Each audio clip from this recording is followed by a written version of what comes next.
अब नेक्स्ट है Edwin B बैबिट। इन्होंने क्रोमोथेरेपी को काफ़ी सीरियसली लिया था। इन्होंने क्या किया, इन्होंने पहले अपनी कलर व्हील बनाई और कलर्स को अपनी तरीके से समझा। फिर उन्होंने देखा, उन्होंने उन कलर्स को कुछ टाइप्स में डिवाइड कर दिया।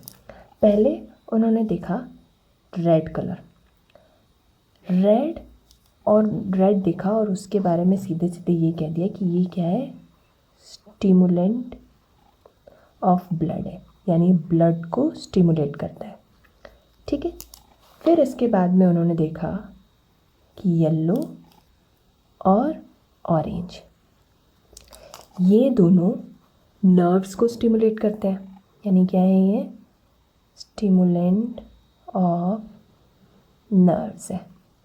प्लस उसके साथ साथ ये लैक्सेटिव इफेक्ट भी देते हैं, यानी अगर किसी का डाइजेशन रुका हुआ है, यानी स्टूल्स पास नहीं हो रहे हैं, तो उनके लिए येलो और ऑरेंज ये दोनों कलर्स बहुत इफ़ेक्टिव होंगे, लैक्सेटिव इफेक्ट देता है। फिर उन्होंने देखा कि ब्लू और वायलेट,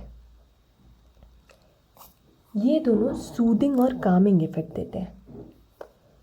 क्या करते हैं ये, सूदिंग और कामिंग इफेक्ट देते हैं, यानी ये क्या हो गए, एंटी इन्फ्लामेटरी।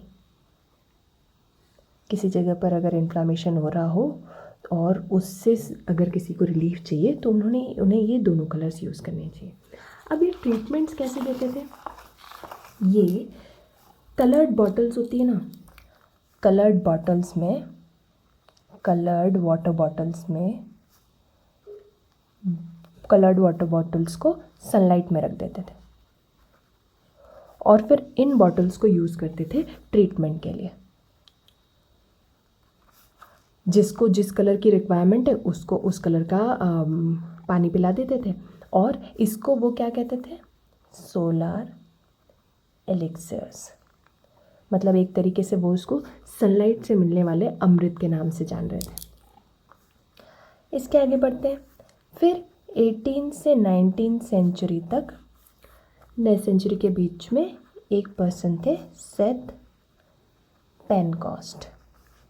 ऐसे इसके बीच में और भी बहुत सारे लोगों ने बहुत सारी चीज़ें फाइंड आउट की है, बट मुझे ये कुछ इंपॉर्टेंट पॉइंट्स लगे जिन्हें मैंने इन्वॉल्व करना ज़रूरी समझा। अब सेथ पेनकॉस्ट ने क्या देखा, इन्होंने ऑटोनॉमिक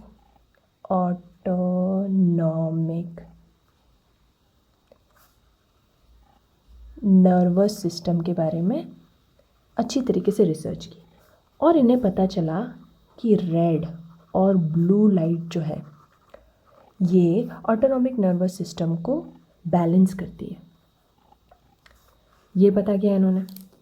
उसके बाद में हम और आगे बढ़े 20th सेंचुरी पे, तो यहाँ आ जाते हैं तिनशाह पी गडियाली, जिनका गडियाली प्रिंसिपल बहुत ज़्यादा फेमस है। मैंने एक और वीडियो भी बनाया है इस पर, अगर आपको डिटेल में पढ़ना है तो आप उसमें पढ़ सकते हो। इन्होंने भी अपनी कलर व्हील बनाई, पर इससे भी ज़्यादा उन्होंने क्या बनाया, स्पेक्ट्रोक्रोम। ये एक एल्यूमिनियम कलर प्रोजेक्टर था, जो कि सपोज़ कि ये पर्सन है, इसको यहाँ पर कोई प्रॉब्लम है और यहाँ पर हमें उसे रेड कलर देना चाहिए, तो वो उस कलर प्रोजेक्टर से रेड कलर की लाइट उस हिस्से पे फ्लो करवाएंगे और उसकी वजह से इनके कंसेप्ट्स और इन्होंने साइंटिफिकली चीज़ें प्रूव भी की थी।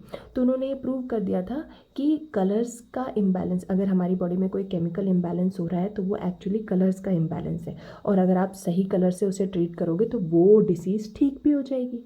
और इन्होंने ये भी पता किया था कि जो स्पेसिफिक कलर्स हैं वो हमारे स्पेसिफिक बॉडी के स्पेसिफिक एरियाज़ पे ज़्यादा अच्छे से रिएक्ट करते हैं, और जब उसको और अच्छे से रिसर्च किया तो पता चला कि वो वही एरिया हैं जहाँ पर हमारे एंशियंट्स ये मानते थे कि चक्रास होते हैं। बस इसके बाद में उसके बाद में और ज़्यादा रिसर्च हुआ नहीं, बट इन्होंने साइंटिफिकली क्रोमोथेरेपी वर्क करता है बॉडी पे, ये चीज़ प्रूव कर दी थी। Thanks for watching.